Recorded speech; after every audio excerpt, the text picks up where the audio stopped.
Pacific Seafood Shellfish Division is a fully integrated division where it takes about 2.5 to 3 years on average to get a shellfish from the hatchery to the table to the consumer. So we've got second, third, and fourth generation family members working for our company. It gives us team members who are committed to excellence in shellfish farming. Pacific Seafood's Shellfish Division operates in 4 states, with facilities in Washington, Oregon, California, and Hawaii. The importance of that is the diversity of the grounds that you farm, the products you can grow in particular areas. There's different growing techniques that you can utilize in different areas that work better. At Pacific Shellfish, we grow 3 types of shellfish: manila clams, mussels, and oysters, using various culture methods. Whatever type of shellfish we grow, oysters, clams, or mussels, their life cycle begins in the hatchery. We raise Pacific oysters, Kumamoto oysters, manila clams, and Mediterranean mussels. For clams, single oysters, or clusters of oysters, and for mussels, the nursery process is similar. The larvae attach themselves to cult shell and develop into spat, seeds that develop into baby oysters, clams, or mussels. At the Quilcene hatchery, oysters are the main focus of the operation. We bring in parents from the wild, which are called broodstock. We feed them algae, and we condition them to produce eggs and sperm, which we then collect to create larvae, and set them on shell bags or grow them as single seed to sell to customers. So all the oysters are born and created here at the Quilcene hatchery, then are set onto all those shells and sent out to the farms to be raised. 2 or 3 years later, they get harvested, they go through production, sold to market, and then the shell gets bagged up and sent back to the hatchery. So it's a very sustainable way of raising oysters. At any given time, we have millions of mouths to feed. There's millions of oyster larvae, millions of oyster seed as well. They're all very hungry all the time. We look at them every day, we check them in the microscope. We want to make sure that their shell is getting bigger. That tells us that they're eating well. Oysters destined as singles are grown a bit differently than those headed for shucking. For the single seed, we grind up the mother shell into what looks like a fine powder, like flour. In miniature, it mimics what would happen in the wild of them setting on the large shell. But because it's so small, only one larva can fit per shell, and they grow up as singles.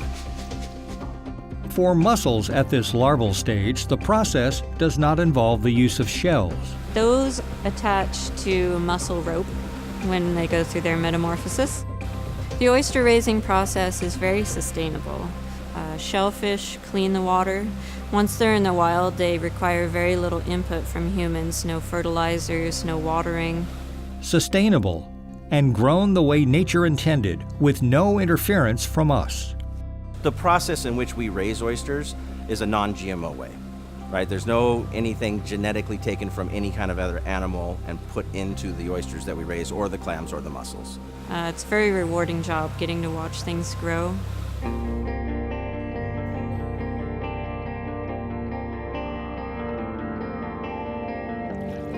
Oysters headed for shucking or the singles process are now mature enough for turning over to nature, so they can grow and mature for 6 to 8 months. One of 2 methods are used to grow the animals from this point on bottom or off bottom. Those destined for on bottom growth are distributed by oyster farmers for a lengthy stay in nature's nursery. The majority of the oysters farmed in Willapa and the bays in Washington and Oregon are grown on the sea bottom. The culch bags are opened, their contents spread around the bottom of the bay, where they will remain for 2 to 2.5 years. 3 methods are used for growing off-bottom oysters: SEPA baskets, flip bags, and long lines. It allowed us to utilize ground that would not produce a good, fat, healthy oyster, whereas you could move up into the inner tide a little higher and grow really a very nice oyster. We put up 10,300 lines as our biggest amount of lines that we've ever put up last year. And we're looking at some of the product right now that we're standing next to. You get a higher yield per oyster shell. Labor's more intense. Not all oyster ground is created equal. Some does not lend itself to ground culture. On the long lines, they tend to stay put. We also do what we call SEPA baskets, which is a floating basket method where the oysters roll up and down with the tide and keep them well shaped, and they grow very rapidly that way also. The tube shape of the basket is designed to create a tumbling effect, which develops a well-cupped, pristine single Kumamoto oyster with a clean shell and high meat content. The flip bag has much the same effect, also producing quality oyster singles.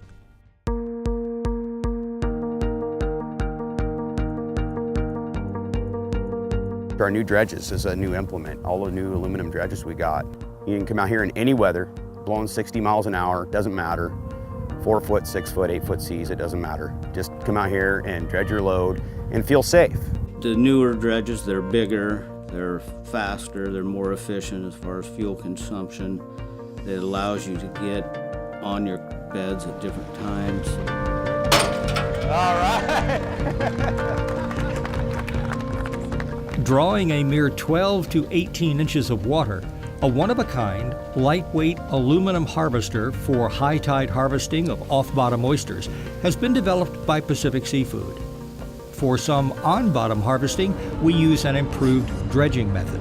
We mechanically harvest our oysters, with our dredges, our dredge bags, and then we manually harvest our oysters with tubs, picking tubs, and that takes a big team of people to come out and hand pick all the tubs. Typically, you run into right around anywhere from 60 to 100 tubs picked a day. Manual oyster harvesting takes lots of back-breaking elbow grease, a real labor of love, filling 17-bushel tubs at whatever hours are dictated by tides, weather, or changes in a customer's order. How else to explain a harvester's dedication? And you get a joy out of, harvesting oysters and giving something to somebody that, they're going to eat and enjoy, something that we have a sustainable thing going here, with fresh, clean bay and good oysters.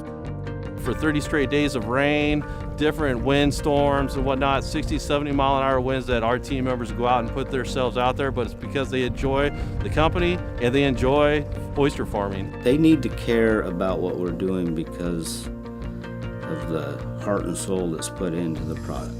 There's no better way to say it,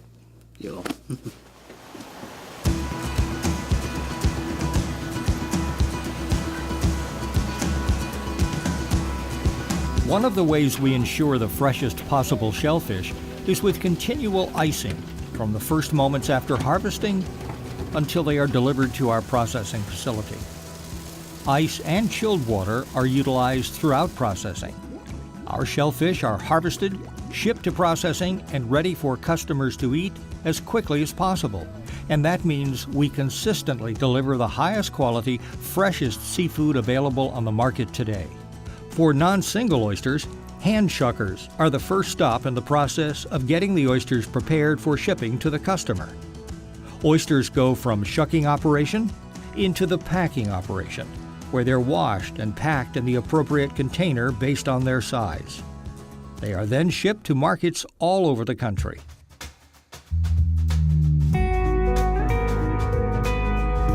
The clam process is very short-lived here in Quilcene. We only grow them to day 3, and then they're shipped to Kona for the rest of their grow out. We are a clam hatchery. It's taken care of in our larval tanks for approximately another 18 days. And then we get them into our setting phase where they are put out into these downwellers, set, and they continue to grow for about another 2-3 months. We have the ability to draw deep sea water from 4,000 feet down, which is nutrient rich. Which, when combined with 300 days a year of Hawaiian sunshine, provides the perfect environment for growing the algae that the clams feed on. So we grow our clams and then we ship them off to customers from Canada all the way down to California. And with our traceability system, we can tell exactly where and when our seafood was raised, harvested, and processed. Just one way of ensuring consistent, high-quality shellfish protein. Pacific or Kumamoto oysters or clams. Pacific Seafood supplies one of the world's best protein sources and does it all sustainably, taking care to nurture the fragile habitat where the animals grow and where our team members and their families live. As we discovered at a recent trade show in Sacramento, California, our customers seem to agree. Pacific Seafood lives up to its commitments. We use about 52 tons of seafood every month, so we can't live without Pacific Seafood. They're very reliable too, so we love working with them. They were delicious, delicious. I've never even had them this big, actually. And my husband used to work in Santa Barbara, so he worked for like a harbor that brought in all the fish, and it doesn't even, this tops it. And they are delicious. Yeah, they're really good. Are you guys big oyster fans? Or? Yeah, well now I am. A lot of our fresh seafood comes from Pacific Seafood. Our barbecued oysters do real well, so good company. At Pacific Seafood, we expect ourselves to do business right, to lead by example, and to help out when we're needed. Those values help us to navigate our business in 3 distinctive areas of responsibility: sustainability, community, and self-governance. It is our company philosophy that guides our everyday decisions. It's good to be responsible not just because it's the right thing to do, but because it also sets the bar for our company's commitment to ensure that the communities in which we work and live will continue to prosper.